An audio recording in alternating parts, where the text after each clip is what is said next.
ঈদুল ফিতরের নামাজের নিয়ত ও নিয়ম কি? নিয়ত হলো ঈদুল ফিতরের নামাজ পড়তেছি, এই ইন্টেনশন যথেষ্ট যে আমি ঈদের নামাজ পড়তেছি, এটা ফজর না। ঈদের নামাজ পড়তেছি, এটা নর্মাল এরশাক না।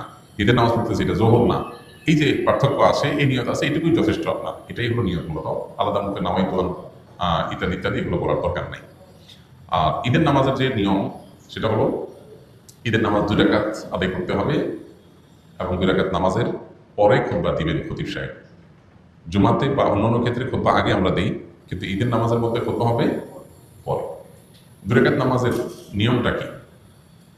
সাধারণ যে নামাজ পড়ি আমরা সেই নামাজের মতোই, শুধু পার্থক্য হলো এখানে অতিরিক্ত কিছু তাকবীর আছে। এই পার্থক্যটা আছে। অনেকে ঈদের নামাজ পড়তে গিয়ে একটু বছরে একবার দুবার হয় যেহেতু ভুলে যান এবং গ্যাঞ্জাম লাগায় ফেলেন। তো নিয়মটা হলো, আমরা প্রথমে ইমামের সাথে তাকবীর বলে হাত বাঁধবো, বেঁধে আমরা সানা পড়বো, সুবহানাকাল্লাহুম্মা ওয়া বিহামদিকা ওয়া তাবারাকা ইসমুকা ওয়া তাআলা জাদ্দুকা লা ইলাহা গায়রুক। অন্য সানা আছে, আল্লাহুম্মা বা'আদ বাইনি ওয়া বাইনা খাতায়ায়া কামা বা'আদতা বাইনাল মাশরিক ওয়াল মাগরিব। সানা যেটা আছে এটা পড়বো। সানা পড়া শেষ, এরপরে অতিরিক্ত তাকবীর দিবেন ইমাম সাহেব। এই অতিরিক্ত তাকবীর আমরা কান পর্যন্ত হাত তুলবো এবং হাত ছেড়ে দিব। অতিরিক্ত তাকবীর কয়টা দিব এটারই মত পার্থক্য আছে। 2 মতের সপক্ষেই বিশুদ্ধ হাদিস রয়েছে। এ সম্পর্কে বিস্তারিত জানতে চাইলে ডক্টর বন্ধুরা আব্দুল্লাহ জাহাঙ্গীর রহমান আলাদা বই আছে এটার উপরে, ঈদের সালাতের তাকবীর নিয়ে, সেটা দেখতে পারেন।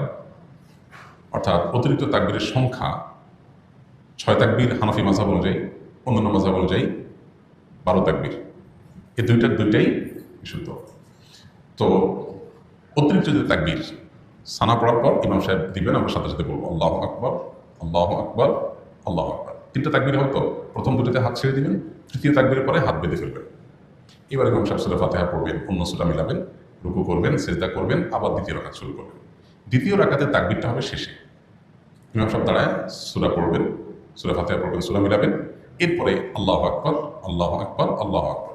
অতিরিক্ত তাকবীর দিবেন, তিনটা অনেক মাযহাব অনুযায়ী, আর শেষে আরেকটা তাকবীর দিয়ে রুকুতে যাবেন। তাহলে 4টা হবে লাস্টে, 3টা অতিরিক্ত তাকবীর, একটা রুকুর তাকবীর।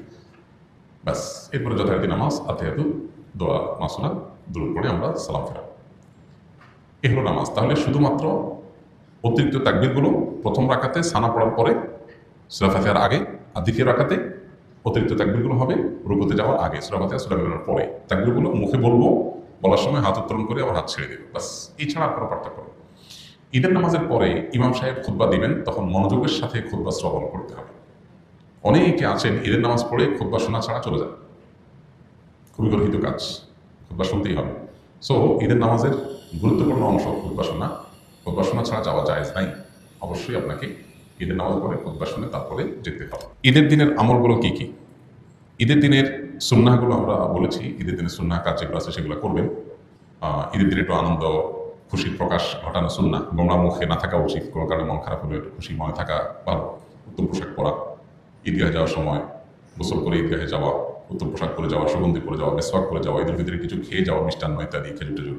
আর ঈদুল আজহাতে না খেয়ে যাওয়া, তাকবীর পড়তে পড়তে যাওয়া, এগুলো সব ঈদের দিনের সুন্নাহ। ঈদের দিন উপলক্ষে একটা গুরুত্বপূর্ণ বিষয় আমাদের লক্ষ্য করা দরকার, সেটা হলো আজকাল বিশেষ করে ঈদের দিনে আমরা আমাদের আনন্দ ভাগাভাগির চাইতে মোবাইল নিয়ে বেশি ডুবে থাকি।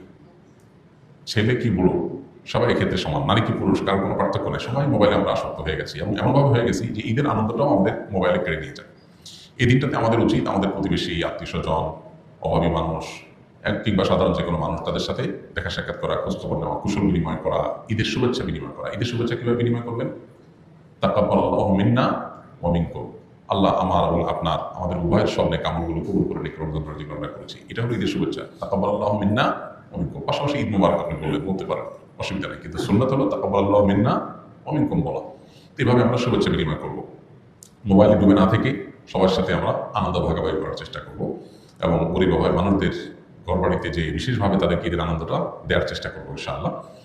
এর পাশাপাশি ঈদ উপলক্ষে একটা অনাচার শুরু হয়েছে আমাদের সমাজে, এটার বিরুদ্ধে সামাজিক আন্দোলন এবং সচেতনতা গড়ে তোলা দরকার। সেটা হলো, ইদানিং দেখা যায় যে ঈদ আসলেই আমাদের কিছু উঠতি বয়সের ছেলেফেলেরা তারা বিভিন্ন গাড়ি ভাড়া করে, পিক আপ ভ্যান ইত্যাদি ভাড়া করে দলে দলে সেখানে বড় বড় আপনার ডেকসেট, আপনার বক্স, এটাতে ভলিউম একেবারে হাই করে দিয়ে তারা বিভিন্ন গান বাজনা করতে করতে রাস্তাঘাট প্রদক্ষিণ করে। এর ফলে বিভিন্ন সড়ক দুর্ঘটনা ঘটে, কারণ এত জোরে বিকট আওয়াজে বাজতে থাকে যে পিছন থেকে কোনো গাড়ি হর্ন দিলেও ড্রাইভার শুনতে পায় না। আর সবচেয়ে বড় কথা হলো, একটা সুস্থ সভ্য সমাজে আপনি গানের আওয়াজে পুরো সমাজকে প্রকম্পিত করে তুলবেন, কেউ ঘুমাইতে পারে, কারোর ক্ষতি হতে পারে, এটা কোনো সুস্থ বা স্বাভাবিক একটা সমাজে এটা সম্ভব না। এটা নিশ্চয়ই একটা অসুস্থতার আলামত। এই জন্য এটাকে থামানো দরকার। ঈদের আনন্দ তরুণরা করবে, কিন্তু সেটা করতে গেলে তারা উচ্ছৃঙ্খলতা করে, বখাটেপনা করে, তাহলে সেটা অবশ্যই থামাতে হবে এবং থামানোর জন্য এলাকাভিত্তিক নানাবিধ উদ্যোগ নেওয়া দরকার। চাঁদ রাতের স্পেশাল আমলগুলো কি কি? চাঁদ রাতের স্পেশাল আমল আছে কিনা, ফজিলত আছে কিনা, এটার উত্তর হলো যে একটি হাদিস আছে এই প্রসঙ্গে, যদি কেউ চাঁদ রাতে রাত জেগে ইবাদতবন্দি করে তাহলে কিয়ামতের ভয়াবহতা থেকে আল্লাহ তাকে হেফাজত করবেন। এই হাদিসের সনদ নিয়ে মুহাদ্দিসদের অনেকেরই আপত্তি আছে, অনেকে আপত্তি তুলেছেন এবং অনেক ওলামা ইকরাম চাঁদ রাতের আলাদা ইবাদতের কোনো ফজিলতকে অস্বীকার করেছেন, চাঁদ রাতের কোনো আলাদা ফজিলতের কথা বলেননি। আবার অনেক ওলামা ইকরাম, বিশেষ করে সালাফ পূর্বসূরি অনেক বড় বড় মুহাদ্দিস, অনেক পূর্বসূরিগণ এই চাঁদ রাতে ইবাদতবন্দি করতেন এবং করাটাকে উৎসাহিত করেছেন বিভিন্নভাবে। কিন্তু হাদিসের আলোকে যদি বলেন তাহলে সেক্ষেত্রে আসলে তেমন কোনো বিশুদ্ধ হাদিস এক্ষেত্রে বর্ণিত হয়নি। যে হাদিস আছে সে হাদিসের সনদের মধ্যে দুর্বলতা আছে। তবে এটা ঠিক যে ঈদের চাঁদ দেখা যাওয়ার পর থেকে তাকবীর পাঠ ঈদুল ফিতরে এটা আমাদের করতে হবে, এটা একটা আমল। আবার ফজর নামাজ আগে আগে উঠে মসজিদে আদায় করা এটা আরেকটা আমল। এই আমলগুলো আমাদের বেশিরভাগ যত্নশীল হতে হবে। আর এছাড়া তাহাজ্জুদ, ভোর রাতের আমল, এগুলো তো আমরা লক্ষ্য করবো। শাওয়াল মাসের একটা বিশেষ দিক, চাঁদ দেখার পর থেকে যে শাওয়াল মাস শুরু হয়ে যায় সেটা হলো যে রমজানের যে আমলগুলো করেছি সেগুলোর ধারা যেন আমাদের অব্যাহত থাকে। রমজানের শেষে শাওয়ালের চাঁদ দেখা গেল আর সব আমল ধাপ করে বন্ধ হয়ে গেল, এটা কোনো ইমানদার সুলভ আচরণ না। বরং আমল সাধ্য অনুযায়ী, রমজান হয়তো পরিমাণ অনেক বেশি করেছেন, এখন অল্প করেন, কিন্তু কন্টিনিউয়াসলি সেটা ধরে রাখার চেষ্টা করতে হবে। ফিতরা না দিলে গুনাহ হবে কিনা, ভুলে গেলে করণীয় কি? ফিতরা এটা দিতে হবে। ফুকায়ে হানাফির মতে যারা সচ্ছল তাদের নিজেদের এবং পরিবারের ছোট বাচ্চা কাচ্চা যারা আছে তার তরফ থেকে তাদেরকে ফিতরা দিতে হবে, এটা ওয়াজিব এবং না দিলে গুনাহ হবে।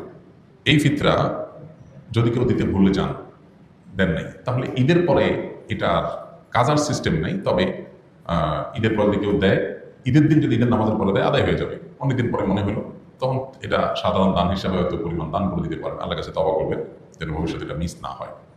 মাগরিবের ফরজ নামাজ শেষ সাকাত পেলে বাকি নামাজ কিভাবে পড়ব? মাগরিবের ফরজ নামাজ যদি আপনি শেষ সাকাত পান তাহলে সেক্ষেত্রে শেষ সাকাতটা পূর্ণাঙ্গ করলেন, ইমাম সাহেব সালাম ফিরালেন, আপনি সালাম ফিরালেন না, আপনি দাঁড়াবেন, দাঁড়ায়া সূরা ফাতিহা পড়বেন, সাথে সূরা মিলাবেন, এরপরে আপনি রুকু সিজদা দিয়ে বসবেন। কেন বসবেন? কারণ এটা আপনার কত নম্বর রাকাত? দ্বিতীয় রাকাত। এক রাকাত ইমামের সাথে পড়ছে, এটা সেকেন্ড রাকাত, সো আপনাকে বসতে হবে সেকেন্ড রাকাত হিসাবে। এরপরে দাঁড়ালেন, দাঁড়ায় আবার সূরা ফাতিহা সূরা মিলালেন, রুকু সিজদা করলেন, লাস্টের রাকাতে আবার বসবেন না দাঁড়ায় যাবেন? বসতেই হবে। কেন? ওইটা তো শেষ রাকাত, ফিনিশিংয়ে যেতে হবে। বসে আত্মায় দরুদ পড়ে নামাজের পরে সালাম ফিরাবো। তাহলে মাগরিবের নামাজ যদি কেউ লাস্টের রাকাত পায় তাহলে তার বৈঠক কয়টা হবে? 3টা হবে। ইমামের সাথে একটা, ওইটাতে তার বসার কথা ছিল না, প্রথম রাকাতে বৈঠক হয় না। কিন্তু যদি ইমামের সাথে আছে, ইমামের অনুকরণটা গুরুত্বপূর্ণ, সেজন্য তিনি অনুকরণের স্বার্থে বসেছেন, কিন্তু ওটা তার বসার কথা ছিল না। আর বাকি 2টা তো বসতেই হবে। সব মিলে 3টা বৈঠক হবে।